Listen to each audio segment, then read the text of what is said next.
Hello everyone, welcome back to my YouTube channel, Batas with Attorney Claire Castro. Today is October 15, 2025 at pag-usapan natin itong naging talakayan.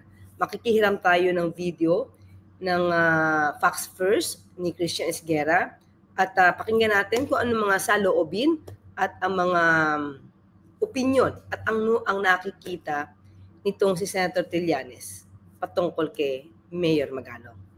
Puntahan po natin.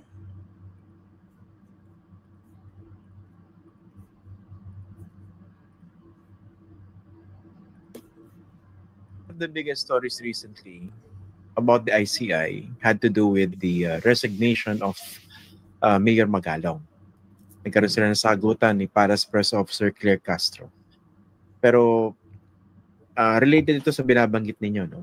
Do you think the ICI is better off without Mayor Magalong? Oo naman.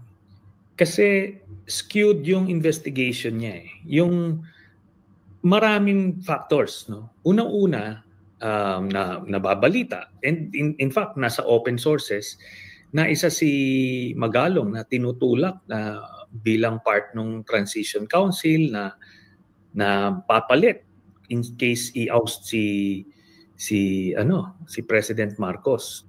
Teka lang mga ka-clear, ibig mo sabihin, kasi ito hindi ko masyadong pinapansin tong issue na to eh. Meron talagang intel si Senator Trillanes na lumalabas na itong si Mayor Magalong isa sa nakausap. Hindi naman natin siguro masabing isa sa nagplano. Pero bakit nabanggit ni Senator Trillanes na isa siya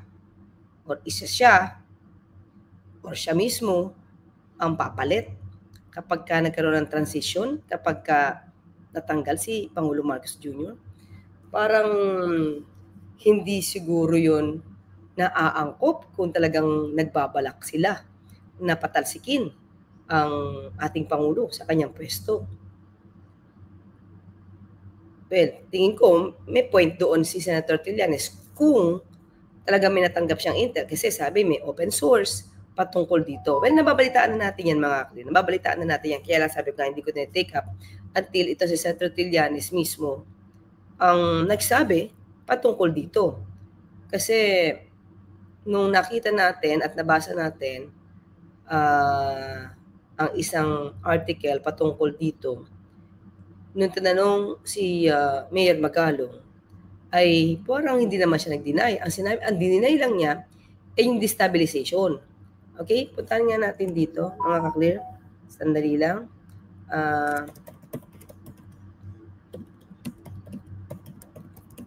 Nabasa natin ito at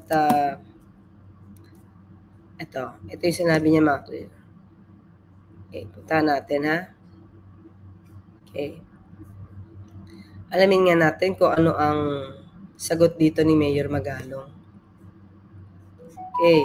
Magalong, no coup, just frustrations. Okay, tinanong siya dito,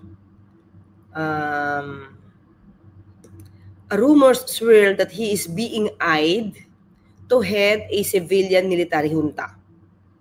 Baguio City Mayor Benjamin Magalong yesterday said there is no brewing coup, although he acknowledged discontent with the armed forces of the Philippines, particularly among the retired and junior officers. So in other words, mga ka-clear, ang dininay niya, walang brewing crew, walang namumuong kudita. Okay? He was quick to dispel fears of any imminent unconstitutional action, attributing the unrest to patriotism of retired and active members of the uniformed services rather than political ambition. So, teka lang po ang sinasabi niya, yung pag-iingay ay attributing the unrest to patriotism.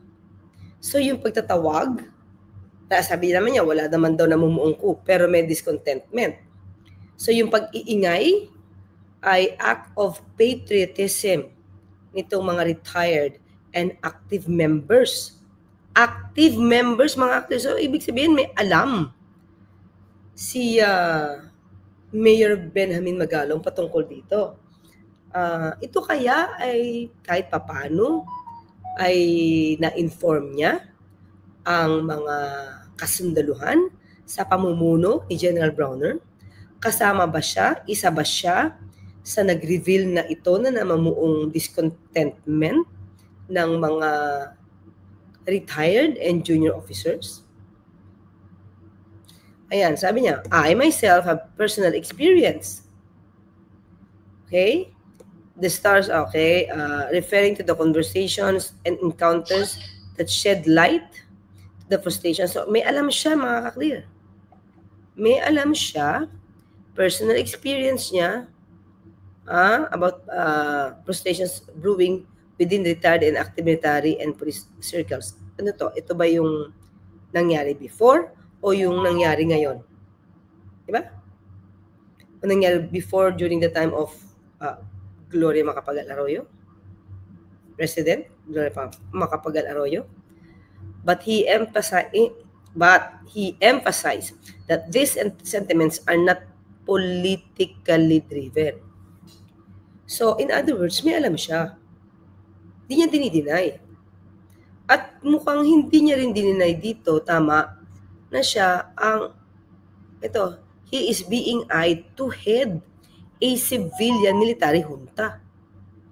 Diba? Hindi niya na-deny itong di umanong siya yung pipiliin if ever magkaroon ng civilian military junta. No? Binabasa ko mga kayo, wala siyang denial. Okay? So may katotohanan kaya ito? Diba? Although sinasabi niya na walang namumuong coup, pero merong acknowledged discontent. So ito ba'y pinigilan niya? In-explain ba niya? Ang sabi naman niya, ihanga siya sa Pangulong Marcos Jr. Na-explain ba niya na ang ginagawa ng Pangulo para sa bayan? At itong mga pinaiimbestigahang maanumalyang flood control projects ay si Pangulo ang nag-cause nito. Siya ang nanguna para maimbestigahan ito. So, hindi ba dapat walang tinatawag na acknowledge discontent kung ito ay kanyang na-explikang mabuti dito sa mga retired and junior officers, kung totoo man itong binabanggit ni Mayor Benjamin Magalong? Hindi po ba? So, medyo alarming ba itong binanggit ni Senator Trillanes patungkol sa di umanong pagtapik kay Mayor Magalong na siya yung mag-lead ng civilian military junta. Okay? So, tuloy tayo mga clear. So, there is a group that is actively calling out for that, and part dun sa ipinapasok nila sa Transition Council. Tapos, so in other words, hindi naman dininay na may active group talaga, may active group na di umano diskontento kay Pangulo. Pero di ba, ulit, tanong natin dito, kung nakausap mo yung mga taong yan, hindi ba mas magandang i-explainan mo? Total, ikaw dati ay parte ng ICI na lahat ng ito ay ginagawa ng Pangulo para sa taong bayan. Diba? Siya ngayon nagsabing, mahiya naman kayo. Dahil hindi lamang dismayado ang Pangulo, kundi galit sa nangyaring maanumalyang flood control projects. So, diba, kung ikaw naman ay na-explain mo mabuti, mga mista mo naman yan. Diba? Mga kabaro mo, tingin ko dapat wala namang discontentment Pero ginawa niya pa yun. Pero iba kasi yung sinasabi dito ni Senator Trillanes na siya yung pinipili na mag-lead. At mukhang sa kanya mga sagot, di naman niya dininay na siya yung tinapik for that. Diba? Yung personality niya, maliwanag siya na maka-Duterte siya. Makabongo siya, maka-Duterte siya. based dun sa mga na-expose ko early on about the same issue, ang mabibigat na mga kaso about mga scam sa infrastructure, yung mga maka-Duterte, yung mga Duterte, no? People. So, andyan na si Bongo, andyan na si Pulong. And yun na nga. Well, hindi natin alam kung yun ang napapansin at kung bakit yun ang napapansin ni Senator Trillanes. Well, kasi naman, admitted naman at hindi naman ikinahihiya nitong si Mayor Magalong na sinuportahan niya talaga si Senator Bongo sa pangangampanya. Bakit? Ang laki daw ng tulong sa kanya. Tumatanaw lang daw siya ng utang na loob. So, paano nga yun? Well, tama. May point si Senator Trillanes. Paano kung may utang na loob ka? Maiimbestigahan mo ba ito?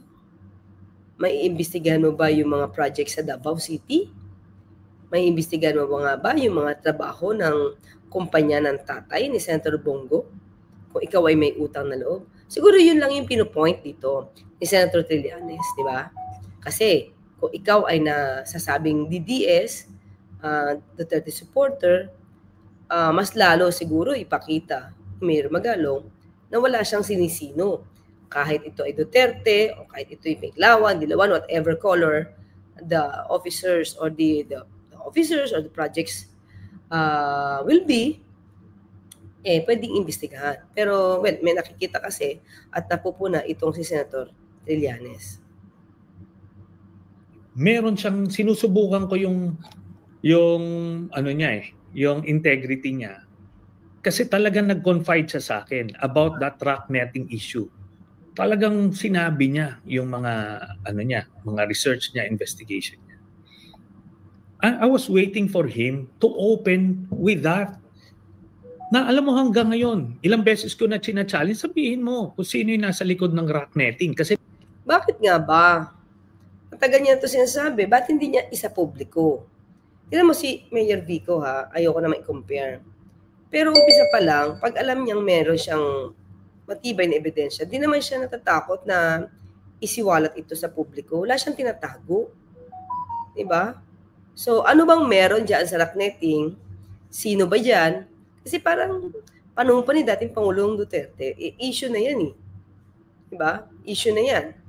Sabi nga natin, buti pa si Senator Manny Pacquiao, pinangalanan yung kanyang, siguro yung based sa kanyang evidence, sa kanyang nakuhang ebidensya, kung sino yung involved dito sa racknetting. Pero, yun, si Senator Trillanes, naiinip kasi Mayor Magalong dahil walang pinangangalanan. Nangyari yun sa lugar mo Di ba? Sino ba raw? Base sa kwento sa inyo. Well, hayaan ko na lang muna siya magsabi, no? Para talagang sa kanya manggaling. Pero may sinulat ngayon sa Verifile, si Mr. Antonio Montalban. So more or less, ando doon yung picture. Pero yun yung challenge. Kung gusto mo kasi independent commission hindi ka pwedeng maging independent kung maka-Duterte ka. At ang pinakang test... Yun lang mga ka-clear. Kaya nga talagang dapat iwasan sana yung politiko sa loob ng ICI. Kasi talagang magiging issue yun. Kasi sabi niyan, lalo na yan, kung ikaw ay nasasabihan mga Duterte, tapos hindi mo naman inuuna yung mga proyekto, mga ghost projects na nangyari at inamin naman ni dating Pangulong Duterte, yun na lang. Yun na nga mangyayari. Para sasabihin niya may kinakampihan ka. Hindi magiging maganda sa imahe ng ICI yun. Nito, sana sinabi mo na kahit maka-Duterte ka, sinabi mo yung mga personalities na yon na from the Duterte camp. Di ba ganun lang kasimple yun? Then, ang isang deal breaker, final deal breaker, is yung kaso niya mismo, ay yung kontrata niya ng Baguio mismo under him with the Discayas. By their own... Yun mga kakli, sabi ko sa inyo hindi naman tayo ang may issue nun. Marami nang nag-issue sa kanya nito. So, para sabihin na parang sa akin nang galing, na parang hinihusgahan natin siya, kung napanood lamang niya yung briefing, wala talaga. Diba? Well, anyway, hindi na yan yung issue. Pinag-usapan na lang natin ngayon ay itong si Senator Trillanes. So, tingnan lang natin kung ano yung basa niya kay Mayor Magalong. Sabi natin, ayaw na natin pag-usapan yung tungkol sa naging sagot natin sa briefing. So, ito na lang kay Senator Trillanes. Ang report, may kakulangan pero nabayaran nila doon pala may problema na tayo. Ang daming red flags doon. Di ba? So, ibig sabihin, mga clear, marami na pumupuna dito sa project na tennis court. Ito yung pinag-usapan dito So, maraming red flag. Well, sabi naman ni...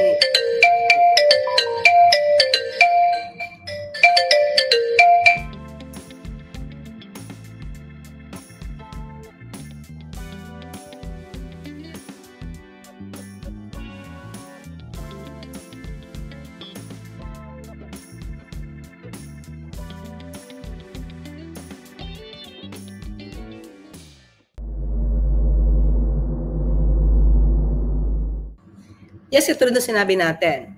Oo, bakit nga ba medyo naalarma siya doon sa issue ng tennis court. Pero hindi naman natin yun tinake up.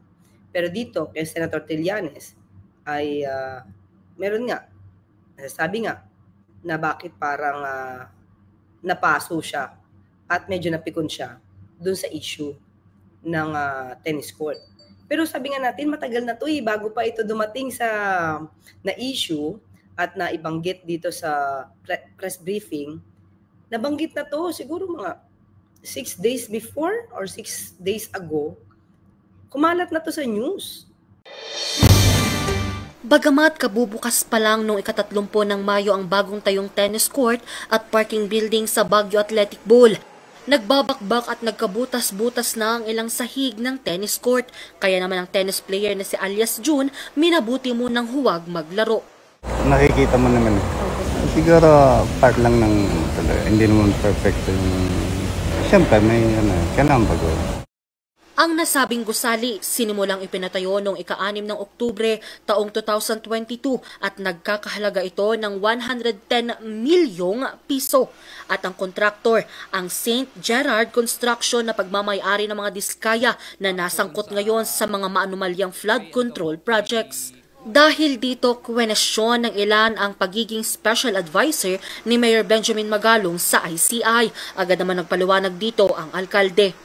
Sa kanyang post sa social media nitong ika-20 ng Setyembre, sa kanyang Facebook page, kinumpirma niya na na-award nga ang nasabing proyekto sa St. Gerard Construction pero maayos at transparent daw ang pagkaka-award ng proyekto. Dagdag pa ng alkalde, kwalipikadong lumahok sa pagbid ng kumpanya ng mga diskaya at ang Bids and Awards Committee ay sumunod sa lahat ng legal na paraan. Pero nung ginagawa na ang proyekto, lumagpas sa target date of completion ang kumpanya. Maliban dito, umabot din sa 4.9 million pesos ang liquidated damage costs ng St. Gerard Construction sa proyekto. Noong May 9, lumabas sa assessment ng City Building and Architecture Office na 7.8% pa ng proyekto ang hindi nagagawa ng kontraktor at inutusan silang gawin ito sa loob ng 15 araw. Bagamat tapos na ang mga ito, mayroon pa raw dapat kailangang ayusin sa proyekto. Ayon sa site architect ng bagong kumpanyang mag-aayos, sa ilang sira sa nasabing proyekto, marami pa raw silang kailangang ayusin. Bali yung slope niya, ma'am, yun po yung aayusin. Para yung lahat ng tubig hindi siya magpapan. Kita naman po siguro, ma'am, yung naging resulta ng una. So, ayusin po namin para yung mga issue na matugunan. Na palpak naman po, pero yun nga. Pero kailangan pa rin po talagang ibigay yung dapat quality. Sa ngayon, nasa 94% ng tapos ang proyekto at nakatakdang matapos ang mga pagsasaayos ngayong taon. Sinabi naman ng site architect ng proyekto na pansamantala munang isasara ang gusali sa publiko para masimulan ang agarang pagsasaayos sa ilang sira. Angel Arquero, RNG News. Kaya medyo katakataka kung bakit yun yung naging dahilan ng di umano niyang naging dahilan ng kanyang pag-resign. Yun ba talaga? Tanong natin dito dahil maraming isiniwalat si Senator Trillanes tungkol sa di umanong pag-lead niya ng junta, no? Civilian military junta. Hindi ba kaya yun yung dahilan? Katulad na sinasabi niya na may open source regarding that? Or ginamit na lang yung issue about the tennis court? Sabi nga natin, hindi naman tayo yung nag-bring up nun. Diba? At doon sa briefing, wala tayong sinabi anuman patungkol doon. Natanong lang yun, but hindi natin sinagot ang patungkol doon. It's all about the role of Mayor Magalong as part ng ICI and incumbent mayor. So tuloy natin mga clear. With the disguise na ito na yung focal point nung corruption scandal ngayon. And yet, meron pala siyang dealings with them. Tapos sinabi niya na cleaner niya eh. Inabsuelto niya kagad. Hindi, maayos yung ano. Teka muna, clean up your house first. You know. Yun lang. Oo nga, di ba? Yun lang. Imbes na maimbestigahan, syempre kung part siya na ICI, baka nga hindi maimbestigahan. Yun yung point dito ni Senator Trillanes na mas hayaan na dapat maimbestigahan din yan para mas malinis at kumaga hindi self-serving ang paglilinis ng sariling bakuran, di ba? Okay. Nabanggit nyo kanina yung sina Bongo, no? And I think you mentioned this in previous reports. Dahil bago na yung ombudsman, nakaupo na itong si Boying Rimulya. Yeah. What are you going to do? Kasi in a previous conversation of ours, previous interview, nabanggit nyo po, no? Meron kayong case against Senator Bongo when it comes to infrastructure projects, diba? Conflict of interest. When are you going to file that case before the office?